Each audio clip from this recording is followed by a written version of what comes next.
Salut frères et sœurs, restez bénis, que la paix demeure sur vous. Alors frères et sœurs, c'est un sujet que vraiment beaucoup de personnes ont déjà traité.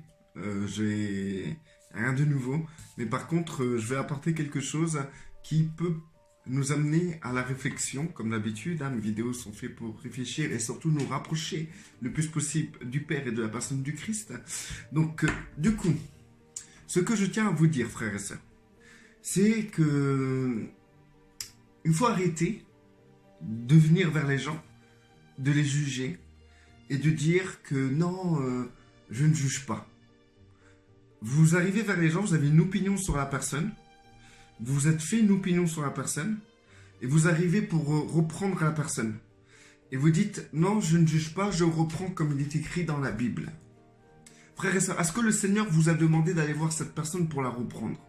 Et si vous êtes appelé à reprendre cette personne, est-ce que vraiment vous aimez cette personne? Est-ce que vraiment vous priez pour cette personne? Est-ce que vraiment vous êtes là pour que le Père puisse ouvrir un champ de bénédiction pour cette personne? Vous avez des opinions sur les autres et vous pensez que ces opinions-là viennent de Dieu. C'est pire encore. C'est pire. Vous vous appropriez la pensée de Dieu dans vos opinions personnelles envers l'autre. Vous vous rendez même pas compte que là, vous vous moquez un peu de Dieu, quoi, en fait. Vous pensez, par exemple, vous avez une opinion sur une personne, et vous pensez vraiment que c'est Dieu qui vous éclaire par rapport à cette personne, et ça vous est déjà même arrivé de vous tromper, que vous constatez qu'en fait, l'opinion que vous avez sur cette personne n'était pas bonne. Et qu'est-ce que vous faites au lieu de voir la gravité de la situation, vous dire mais là j'étais trop loin, mais là il y a un problème quand même, il faudrait que je change mon raisonnement, parce que comment j'ai pu avoir cette opinion que je pensais venir de Dieu sur cette personne, qu'en réalité je me suis trompé. Comment j'ai pu en arriver là?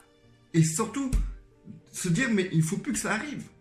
Mais non, au lieu de ça, vous êtes trompé sur l'individu, vous avez pensé que votre pensée là que vous avez eue venait de Dieu, et vous voyez que c'était pas le cas.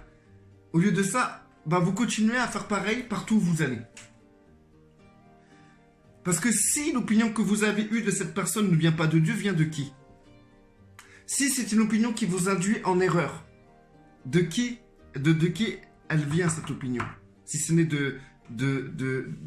du monde de la puissance des ténèbres. Écoutez frères et sœurs, moi ça m'est arrivé un jour, j'étais à table avec des frères et sœurs et des personnes que j'avais rencontrées, que j'ai rencontrées ce jour même, et il y avait une femme, elle avait un certain comportement. Et je comprenais pas pourquoi elle se comportait comme ça, mais je la trouvais très très très religieuse. Ça me donnait même pas envie de lui parler. Franchement, personnellement, ça m'aurait saoulé même de lui parler. Et je lui ai pas parlé ce jour-là. Et dans mon cœur, je me suis dit, ouais, j'ai perçu en elle quelque chose de très religieux. Et quelques jours sont passés, puis la personne, je reçois un appel d'une autre personne qui dit que cette personne m'invite et tout, chez elle et tout, etc. Donc d'entrée, je dis, waouh, c'est bizarre. Parce que j'ai même pensé que la personne m'avait jugé sur mon apparence, comme la plupart des frères et sœurs ont tendance à juger. Donc je pensais qu'elle m'avait jugé, parce que moi je suis assez, là vous me voyez en vidéo, mais en réalité, je suis normal, je joue pas le chrétien. Et donc du coup, elle m'a invité et tout, et j'ai appris que cette personne m'a vraiment apprécié. J'ai dit waouh, en fait déjà j'ai eu tort là, sur mon opinion, sur mon jugement, le fait qu'elle m'a jugé déjà, que j'étais déjà été jugé par elle. Ça, personnellement, je pensais vraiment avoir été inspiré de me dire un truc pareil. Et en fait, je me suis totalement trompé. Cette personne m'a jugé, effectivement, mais en positif. Elle a trouvé que j'étais une bonne personne et que je devais être vraiment quelqu'un d'important dans le Seigneur. Et que je lui ai même pas parlé. Et moi, j'étais négatif envers elle. Et là, aujourd'hui, la personne, je la connais beaucoup plus. Et on parle beaucoup au téléphone. Et cette personne est magnifique. C'est un amour. Et je me suis rendu compte de mon erreur. Et je me suis dit, mais comment j'ai pu me tromper comme ça? Comment j'ai pu en arriver là?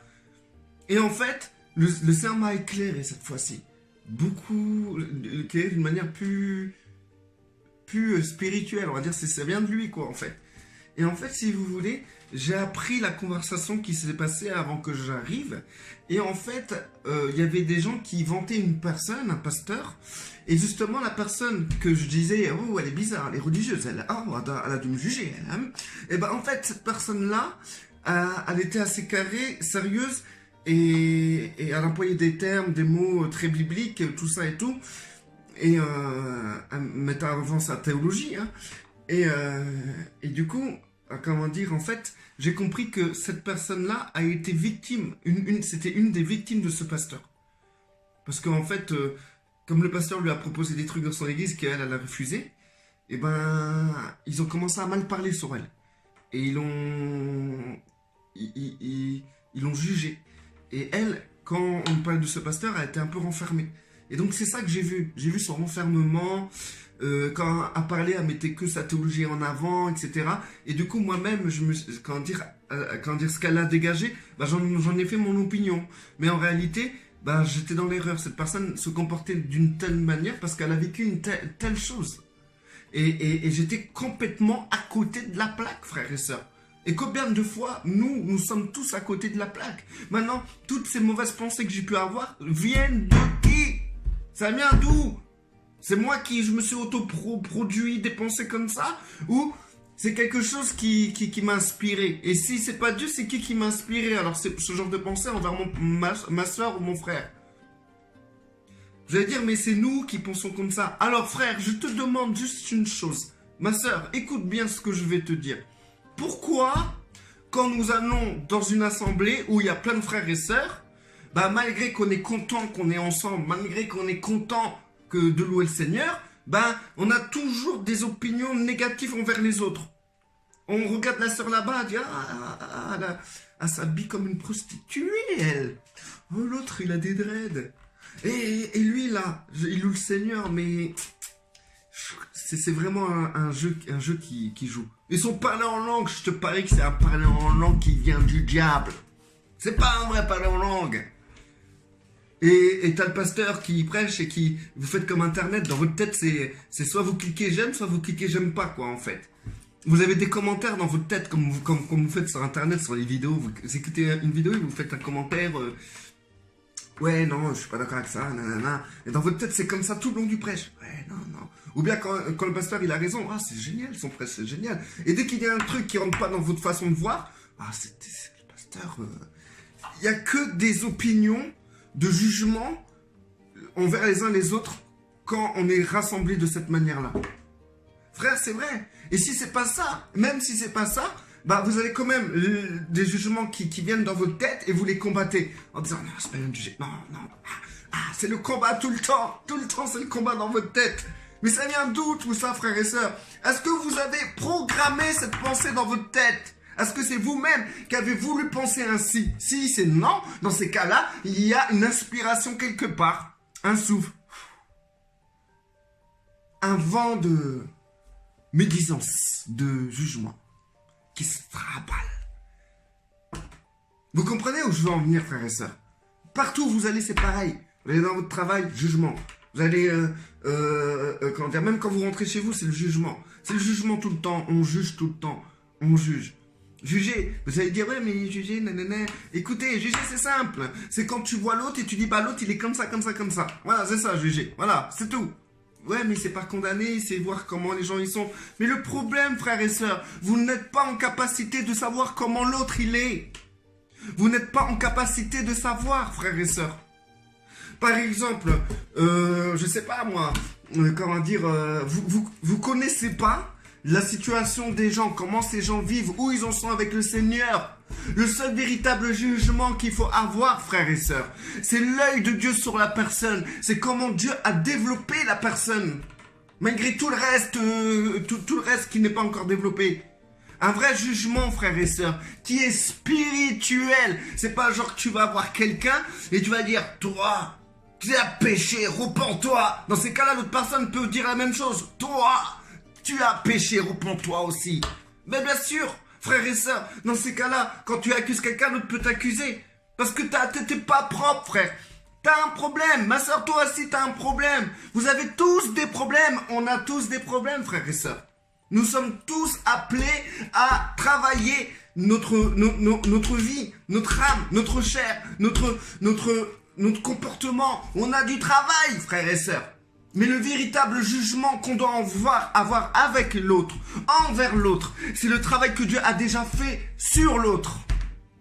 Par exemple, maintenant, vous allez rentrer dans une assemblée, dans une église où vous allez vous réunir. Au lieu de dire, l'autre, la meuf là, s'habille comme une prostituée. L'autre, elle se maquille comme un clown. L'autre, la meuf là, la détresse, c'est bien marqué dans la Bible, il faut pas de tresse. L'autre là, il a les cheveux longs, l'autre il a les locks, l'autre il a la barbe, comme le Al-Qaïda. C'est quoi ce problème là? C'est quoi cette assemblée? Son parler en langue ne vient même pas de Dieu. L'autre il prêche, il dit n'importe quoi. L'autre, il est plein de thunes, il donne même pas aux pauvres. Lui il est religieux, lui il est légaliste. Frère, quand vous rentrez dans une église et vous commencez à parler comme ça, c'est plus Dieu qui vous anime. C'est plus le Saint-Esprit qui vous anime. Vous n'êtes pas inspiré par le Saint-Esprit. Où il est marqué jugement négatif sur l'autre dans le fruit du Saint-Esprit.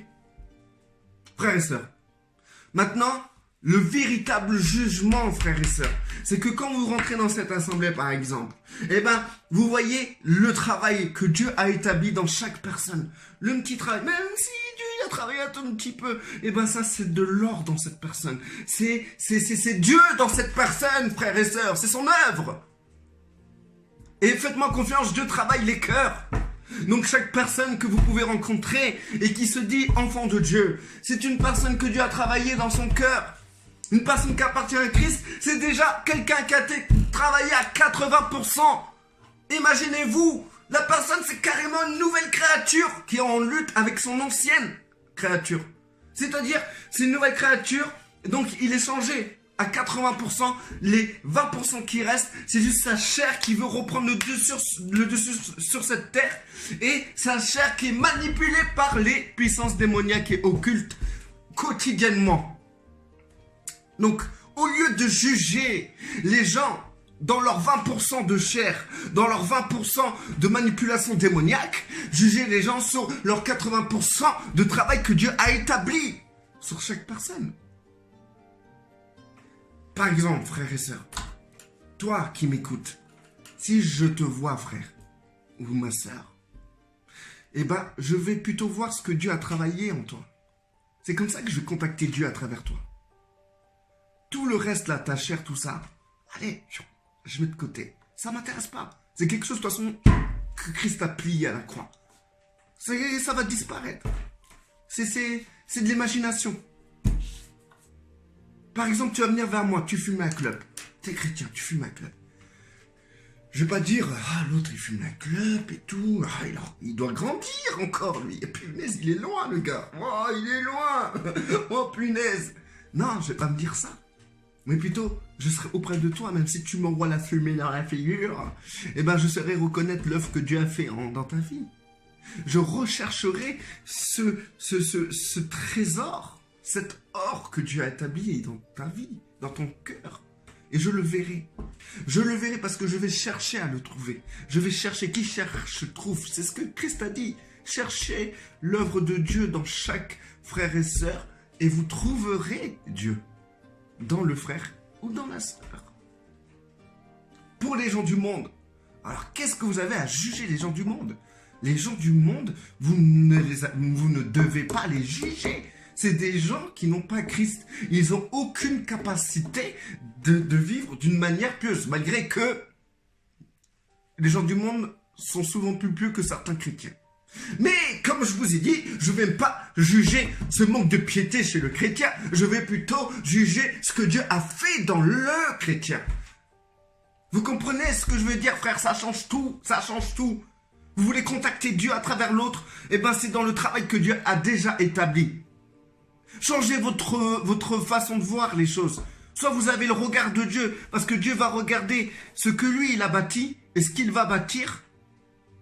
Ou le regard du diable, en disant, regarde l'autre, qu'est-ce qu'il fait. Regarde les choses qui n'ont pas été bâties chez lui. Regarde comment il pêche. Regarde comment il est. Regarde. Tu vois. Et tu vas vers lui et tu vas lui dire, ah regarde, t'as ça a changé. Frères et sœurs, arrêtez de venir vers les gens comme ça. C'est fou quoi, vous vous rendez pas compte. Et combien de fois on se trompe. En plus on dit aux gens, t'as ça a changé. En sachant que toi t'as 10 fois plus de choses à changer que lui. La vérité frère, la vérité. Et le pire, c'est que toi, tu crois que le gars, il y a ça a changé. Et qu'en vérité, c'est que t'as mal vu les choses. Ton cerveau d'être humain corrompu par des pensées occultes, sataniques, parce que tu es charnel dans ton jugement, eh ben, il se trompe carrément envers l'individu qui est en face de toi, parce que toi, tu regardes à l'apparence. Mais Dieu regarde au cœur. Mais toi, si tu veux voir comme Dieu, il faut savoir regarder au cœur. Mais pour cela, il faut passer par Dieu. Tu passes par Dieu et tu vois au cœur. Maintenant, si tu passes par Dieu et tu vois vraiment que le gars c'est un déchet, il y a un problème, frère. Il y a un gros problème. Je pense que tu t'es trompé de Dieu. Parce qu'il ne faut pas oublier que Satan est le Dieu de ce monde. Donc dans ces cas-là, si tu regardes avec le regard de Satan, tu verras tout ce qui ne va pas chez une personne. Si tu regardes avec le regard de Dieu, tu verras tout ce qui a été touché par le doigt de Dieu dans cette personne. Frères et sœurs, c'est vraiment une très bonne vidéo. Je kiffe cette vidéo-là. Elle est magnifique, frère. Pourquoi? Parce que c'est tellement une richesse de voir comme ça, de comprendre ces choses-là, de s'approcher de l'autre de cette manière-là. Moi, quand je m'approche d'un païen, d'un non-croyant, ce que je vois, moi je vois simplement, une personne, une créature de Dieu qui a besoin d'être touchée par Dieu. C'est tout. Je vois pas un gros pécheur qui va aller en enfer. Non, je vois une belle créature qui a besoin d'être touchée par Dieu. C'est tout. Je vois que ça. Je vois que ça. J'en demande pas plus aux non-croyants. Je demande simplement quand je m'approche d'une personne et que je veux amener le Seigneur, je vais pas lui dire, oh, crois en Jésus-Christ, tu vas en enfer. Non. Je lui fais prendre conscience simplement d'un créateur qu'il aime. Et un créateur qui est capable de tout changer dans sa vie. À travers Jésus-Christ. Donc, frères et sœurs, comment vous me voyez là? Hein? Là, beaucoup m'écoutent, ils vont voir mes cheveux. Ils vont voir peut-être mon bandana. Ils vont être bloqués par ça. Ils vont dire, oh, mon Dieu, il se croit chrétien lui. Imaginez-vous avec quel œil ils me regardent ces gens-là. Si c'est l'œil de Dieu ou si c'est l'œil de Satan. Parce que s'ils me regarderaient avec le regard de Dieu, ils verront le travail que Dieu a accompli dans ma vie, frères et sœurs. Et ils rendront gloire à Dieu. Mais au lieu de ça, ils sont en train de rendre gloire à Satan. En disant, regarde Satan, tout ce que tu as réussi à faire sur lui. Regarde, oh Satan, tu as réussi à faire ça sur lui, à faire ça sur lui, à faire ça sur lui. Satan. Non, frères et sœurs. Je suis 80% une nouvelle créature de Dieu. Et là, je commence à monter. 81, 82, 83, 85, 86, 87, 88, 89, 90%. Et de 80 à 90, il y a 10% qui s'est fait. Les 10%, c'est le travail que Dieu a fait dans ma vie, frères et sœurs, à travers la lutte que j'ai pu avoir avec ma chair. Et il y a encore 10% là qui restent là et tout. Je sais pas qu'est-ce que ça va accomplir, mais ça va être magnifique, ça va être glorieux. Car c'est toujours glorieux ce que le Seigneur fait dans chacun d'entre nous. Restez bénis.